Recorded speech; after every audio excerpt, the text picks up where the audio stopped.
We've got an I-Team exclusive tonight. Mounting tensions over rights and religion in Orange County in New York. It's a polarizing battle that echoes similar ones in nearby Rockland County as well as parts of New Jersey. Investigative reporter Sarah Wallace on the charges and the countercharges. An overhead look at the Highland Lake Estates, a scenic private subdivision in rural Woodbury, Orange County, New York. But on the ground here, the picture is ugly. The Hasidim started moving in, and of course they didn't want to follow rules. Their whole tactic is how to stop that influx. Hasidic Jews, which they don't feel comfortable being around. Homeowners pitted against each other over 168 houses, 40 of them now owned by people from the ultra-Orthodox community.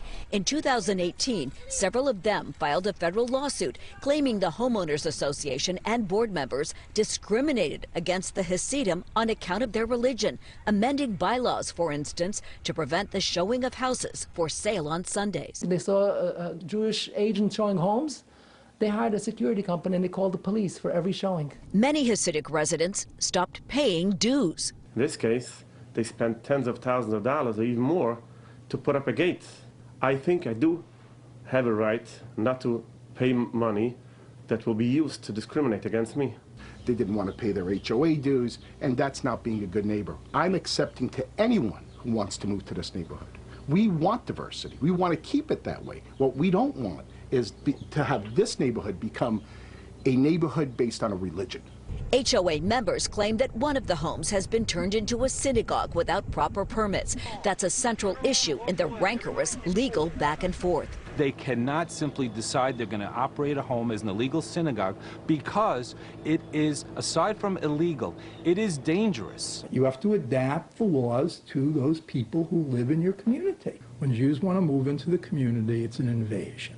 The exchange is increasingly contentious, both sides often claiming they're the ones being harassed and threatened. How far I am from you? Get away from my car. Back it up. How far I am from you? Back it up. They'll come by my house, still constantly videotaping me whenever I'm outside, and it makes me uncomfortable. I shouldn't have to live in the suburbs with 7 cameras on my home.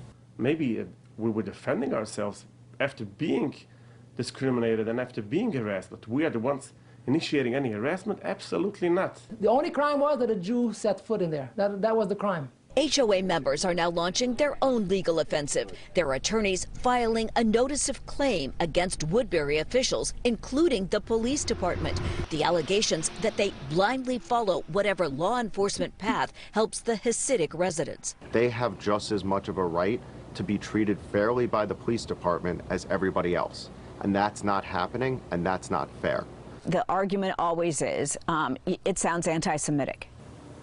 Well, as a Jewish person, I will tell you it's not anti-Semitic. Several of these homeowners say they've been falsely arrested multiple times. When you call the police, it's like calling one of the Hasidic security guards. I get arrested. It's written up as second-degree harassment for a snowball. I don't want to be forced out of my home. And you feel that's what's happening? Absolutely. The police chief referred us to the town's legal counsel, who said they are vigorously defending themselves against the claims. That federal lawsuit filed by the Hasidic homeowners is ongoing. From Woodbury, Sarah Wallace, News 4 New York.